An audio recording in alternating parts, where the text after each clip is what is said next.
Welcome to Bengkel Matematika, di mana matematika kita buat menjadi lebih mudah.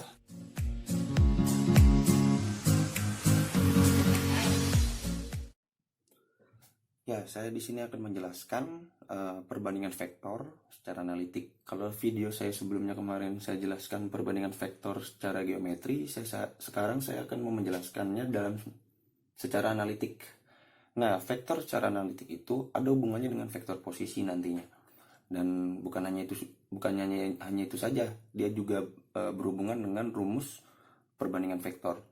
Nah, misalkan saya punya garis AB, di mana di antara garis AB itu terdapat sebuah titik, yaitu titik P. Dan di sini ada titik O. Titik O itu adalah merupakan titik asal, di mana kalau misalkan kita tarik garis dari titik A terhadap O, maka dan P terhadap O dan B terhadap O, di sini kita mendapatkan sebuah vektor posisi dari masing-masing titiknya.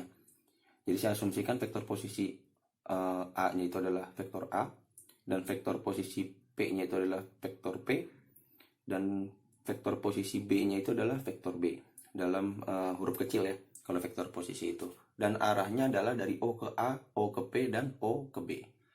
Nah, karena A ke P-nya itu mempunyai jarak yaitu M, dan P-nya ke B-nya juga mempunyai jarak yaitu N, maka di sini terdapatlah sebuah perbandingan antara AP berbanding dengan PB, yaitu sama dengan M berbanding dengan N. Nah, bentuk ini saya rubah dalam bentuk per, sehingga AP per PB itu sama dengan M per N. Nah, di sini saya dari bentuk ini saya akan mencari vektor posisi si P-nya. Nah, sehingga dari bentuk ini saya akan melakukan perkalian silang. N kita kalikan dengan AP dan PB kita kalikan dengan M. Jadi saya tulis dulu di sini N dikali dengan AP itu sama dengan M dikalikan dengan PB. Nah, kalau misalnya sudah seperti ini, kita berubah si AP dengan si PB-nya dalam bentuk vektor posisi, karena kan masing-masing sudah punya vektor posisi ya. Nah, arti AP itu adalah dari A saya mau menuju P. Kalau saya dari A mau menuju P, maka saya harus melewati O dulu. Dari A saya harus ke O.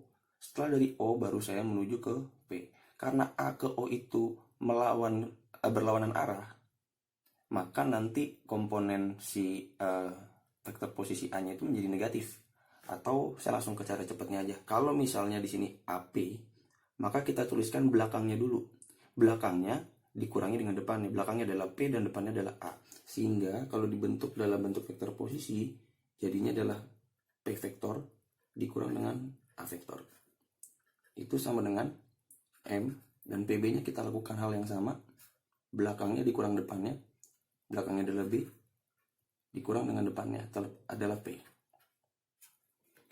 Nah, kalau sudah seperti ini, bentuk ini kita kalikan secara aljabar. Bentuk ruas sebelah kiri dan ruas kanannya kita kalikan secara aljabar. Berarti N kita kalikan P, jadinya NP. N dikalikan min A itu hasilnya min NA.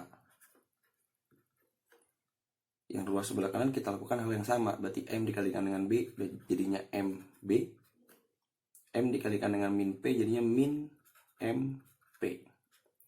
Nah, karena tadi di awal saya bilang saya akan mencari P vektornya, maka saya akan kumpulkan dalam satu ruas yang memiliki vektor P. Nah, di sini ada NP di ruas sebelah kiri dan min MP di ruas sebelah kanan. Sehingga si min MP-nya saya pindahkan ke ruas sebelah kiri dan min NA-nya saya pindahkan ke ruas sebelah kanan. Supaya yang dalam satu variabel, saya bilang variabel ya, dalam satu variabel bisa terkumpul dalam satu ruas. Jadi NP pindah ruas, si min MP-nya jadi plus, sama dengan MB.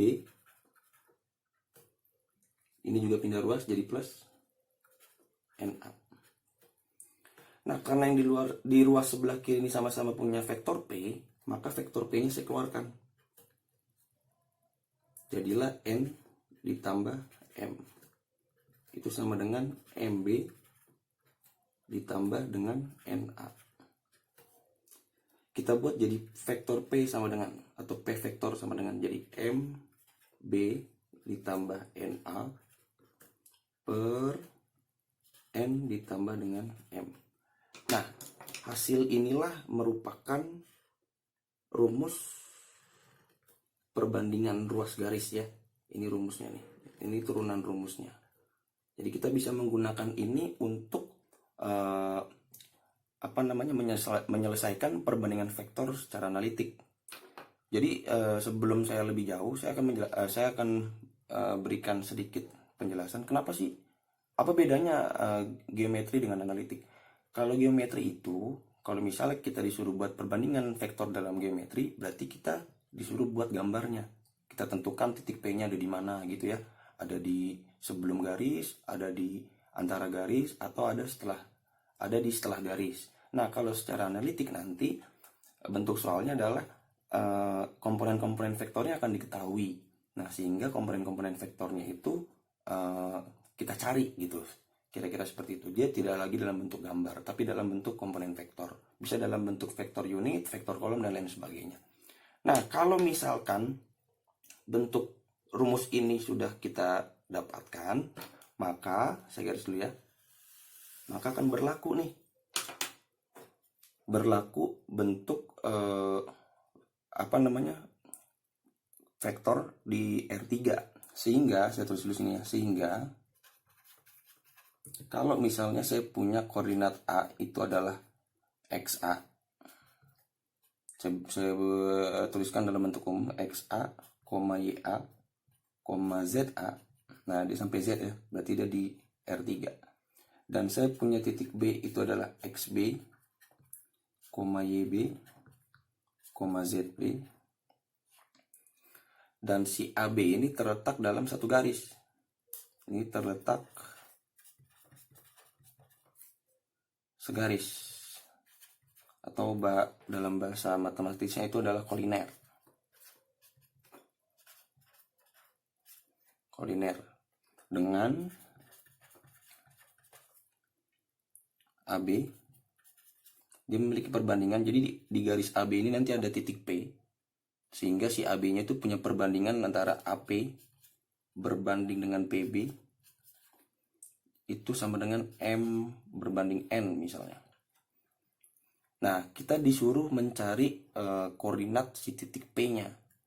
Jadi saya buat di sini P-nya itu karena dia P ya. Jadi kalau dia A jadi XA, kalau B jadi XB, berarti kalau P jadinya XP, YP, ZP. Nah, kita mau cari ini nih. XP-nya berapa, YP-nya berapa, ZP-nya berapa. Maka berlaku, nah rumus ini kepake nih. Rumus perbandingan ruas garis. Nah, ini maka berlaku kalau kita mau cari XP-nya itu adalah sama dengan N dikali dengan XA ditambah dengan M dikali dengan XB sesuai dengan rumusnya ya. M plus N atau N plus N sama saja, berarti M plus N. Itu untuk koordinat X-nya, XIP ya. Nah, untuk si Y-nya, YP-nya itu berarti N YA plus M YB per M plus N. Nah, untuk koordinat Z-nya atau ZP itu sama dengan N ZA plus M ZB per M plus N. Nah, inilah cara kita menentukan koordinat si P-nya di R3 secara analitik. Nanti komponen-komponen vektornya itu dikasih tahu sama soal. Ini saya kotakkan dulu.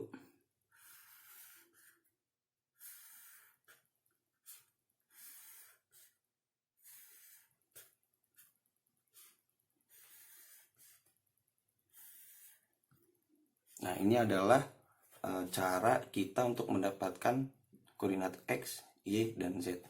Gampangnya gini aja, kalau misalnya kita mau cari koordinat X, berarti kita menggunakan X juga. Kalau kita mau cari koordinat Y, berarti kita juga menggunakan koordinat titik Y-nya atau muatan Y-nya.